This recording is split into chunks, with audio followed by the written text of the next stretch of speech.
Assalamualaikum warahmatullahi wabarakatuh. Alhamdulillahirabbil alamin wassalatu wassalamu ala sayyidina Muhammadin wa ala alihi wa sahbihi ajma'in. Amma ba'd. Teman harakah yang dirahmati Allah, semakin hari waktu terasa berjalan kian cepat dan kini tak terasa kita memasuki bulan Rajab, salah satu dari 4 bulan mulia dalam Islam yang disebut sebagai Ashhurul Hurum. Nabi Muhammad SAW bersabda, "Sesungguhnya waktu telah bergerak sebagaimana adanya sejak Allah Subhanahu wa Ta'ala menciptakan langit dan bumi. Setahun terdiri dari 12 bulan, 4 diantaranya adalah bulan-bulan yang dimuliakan, yakni Dzulqa'dah, Dzulhijjah, Muharram, dan Rajab yang terletak di antara bulan Jumada dan Sya'ban."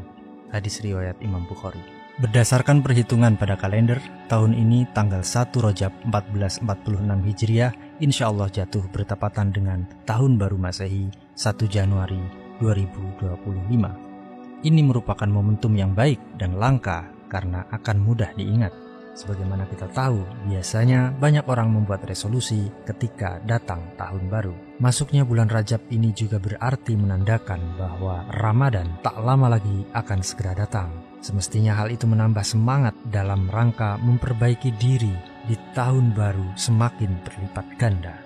Umat Islam sering menjadikan bulan Rajab sebagai bulan persiapan menyongsong Ramadan. Karenanya kita dianjurkan memperbanyak ibadah seperti membaca doa, banyak berzikir, qiyamul lail, dan puasa di bulan ke-7 Hijriah ini.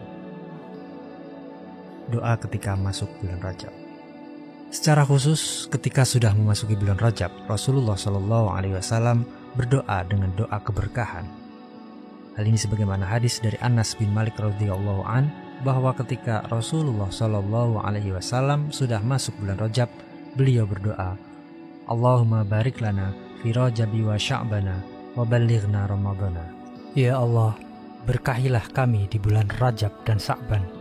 Sampaikanlah umur kami hingga pada bulan Ramadan. Hadis riwayat Imam Al-Baihaqi dalam Fadhailul Awqat.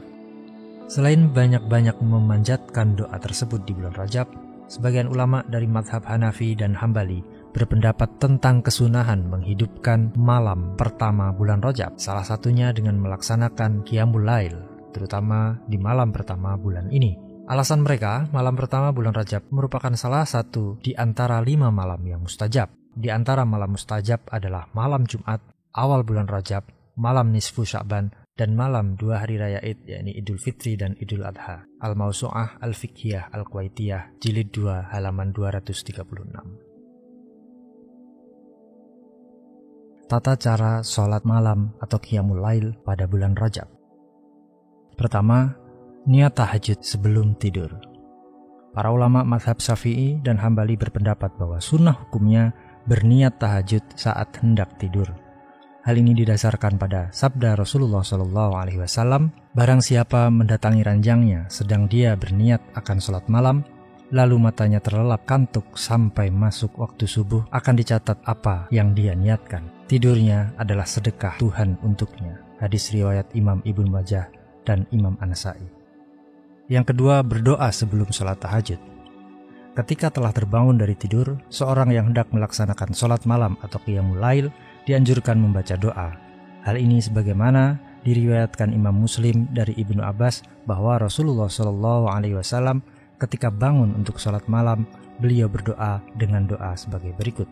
"Allahumma lakal hamdu anta nurus samawati wal ard, walakal hamdu anta qiyamus samawati wal ard, walakal hamdu anta rabbus samawati wal ardi wa man fihin. Antal haq wa wa'dukal haq wa qaulukal haq wa liqa'uka haq wal jannatu haq wan naru haq was sa'atu haq. Allahumma laka aslamtu wa bika amantu wa 'alaika tawakkaltu wa ilaika anabtu wa bika khasamtu wa ilaika hakamtu faghfir li ma qadamtu wa ma akhartu wa asrartu wa a'lantu anta ilahi la ilaha illa anta."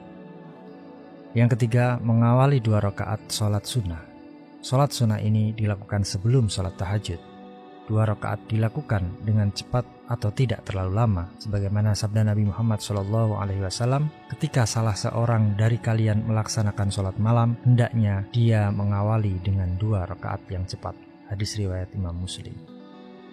Yang keempat, membangunkan teman untuk melakukan sholat malam. Para ulama mazhab Syafi'i berpendapat sunnah hukumnya membangunkan teman yang dapat diharapkan dia akan mau bertahajud. Hal ini jika tidak menimbulkan bahaya terhadap dirinya. Jika ternyata dengan membangunkan teman malah menimbulkan bahaya pada dirinya, maka hendaknya dihindari.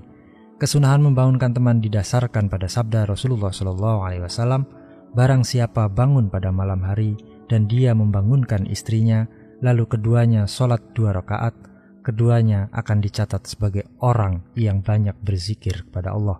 Hadis riwayat Imam Abu Dawud. Yang kelima, memperpanjang bacaan.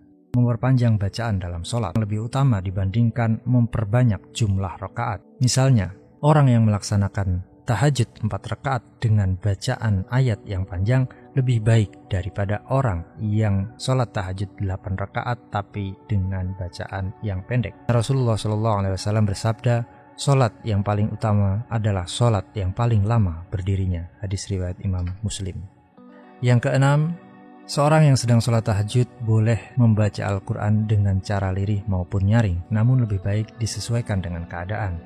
Jika tidak mengganggu orang lain, orang boleh membaca secara nyaring bacaan ayatnya. Dalam sebuah riwayat, Abdullah bin Abi Qais bertanya kepada Sayyidah Aisyah tentang bacaan ayat Rasulullah SAW dalam sholat malam. Sayyidah Aisyah menjawab, terkadang beliau membaca dengan lirih, terkadang membaca secara lantang. Hadis riwayat Imam At-Tirmidzi. Puasa Rajab. Ibadah lainnya yang dianjurkan pada bulan Rajab adalah puasa.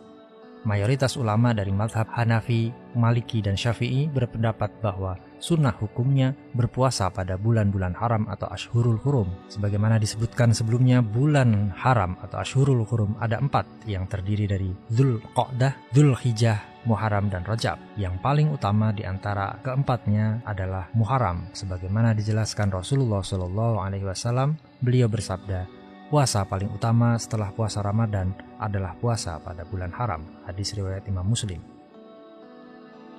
Selanjutnya adalah memperbanyak zikir. Imam Abu Bakar Al-Baihaqi dalam kitab Syu'abul Iman membuat bab khusus tentang Rajab. Beliau mencantumkan hadis-hadis tentang Rajab dalam bab takhsisus syahrul Rajab bidzikr, mengkhususkan bulan Rajab untuk berzikir. Setelah menyebut sejarah tentang Rajab, Imam Al-Baihaqi mengatakan, pada awal Islam, umat Islam dilarang berperang. Lalu Allah membolehkan umat Islam berperang dengan orang-orang musyrik pada semua waktu. Namun bulan-bulan haram tetap memiliki keistimewaan dengan dilipatkannya pahala dan dosa yang dilakukan pada bulan tersebut. Syu'abul Iman, juz 5 halaman 339.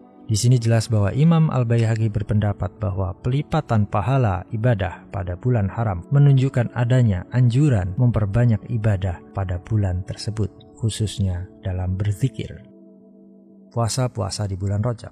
Ada banyak puasa sunnah yang bisa kita kerjakan di bulan Rajab, di antaranya puasa mutlak, puasa Senin Kamis, puasa Ayyamul Bid, puasa Daud, dan puasa Rajab. Tata cara puasa Senin Kamis di bulan Rajab sebagaimana pada bulan-bulan lainnya, yakni dikerjakan pada hari Senin dan Kamis. Sementara puasa Ayyamul Bid dikerjakan pada tanggal 13, 14, dan 15 bulan Rajab atau dalam hitungan kalender Hijriah. Berdasarkan perhitungan kalender, insya Allah puasa Ayyamul Bid bulan Rajab tahun ini dilaksanakan bertepatan dengan tanggal 13, 14, dan 15 Januari 2025. Sedangkan untuk puasa Daud, pelaksanaannya dilakukan dengan cara selang-seling, sehari puasa dan sehari tidak. Untuk puasa mutlak, ini merupakan puasa sunnah yang bisa dikerjakan kapan saja selama bukan pada hari-hari terlarang. Lalu tata cara puasa Rajab, sunnah dikerjakan selama masih masuk bulan tersebut. Untuk tata cara puasa Rajab, tidak ada hari atau tanggal khusus dalam melaksanakannya. Artinya, sunnah dikerjakan selama masih berada pada bulan Rajab dengan catatan makruh jika dilakukan selama sebulan penuh. Menurut penjelasan para ulama, puasa Senin Kemis, puasa Ayyamul Bid, puasa Daud, ataupun puasa mutlak yang dikerjakan di bulan ini juga insya Allah mendapat pahala serta terhitung sebagai puasa Rajab. Bagi yang memiliki hutang puasa Ramadan, diperbolehkan untuk mengqadha puasa Ramadan bersamaan dengan puasa Rajab. Bahkan menurut Sayyid Bakri Syatta dengan mengutip fatwa Al-Barizi, andaikan puasanya hanya niat qada puasa Ramadan, maka otomatis juga memperoleh kesunahan puasa Rajab. Sayyid Bakri, Hisyayah I'anatut Thalibin, Juz 2 halaman 224. Itulah sekilas tentang keutamaan bulan Rajab dan ibadah-ibadah sunnah yang bisa dikerjakan di bulan ke-7 kalender Hijriah ini. Semoga kita senantiasa diberikan kekuatan iman, Islam, dan kesehatan untuk mampu melaksanakan berbagai ibadah-ibadah yang disunahkan di bulan Rajab. Dan semoga Allah memberkahi kita di bulan Rajab dan Sya'ban, serta memberi kesempatan kita untuk sampai pada bulan Ramadan. Allahumma barik lana fi Rajabi wa Sya'bana wa ballighna Ramadana. Demikian, terima kasih. Mohon maaf apabila terdapat kesalahan dan kekurangan. Terima kasih telah subscribe dan like. Jangan lupa share ke teman-teman sekalian. Wal afa minkum. Wassalamualaikum warahmatullahi wabarakatuh.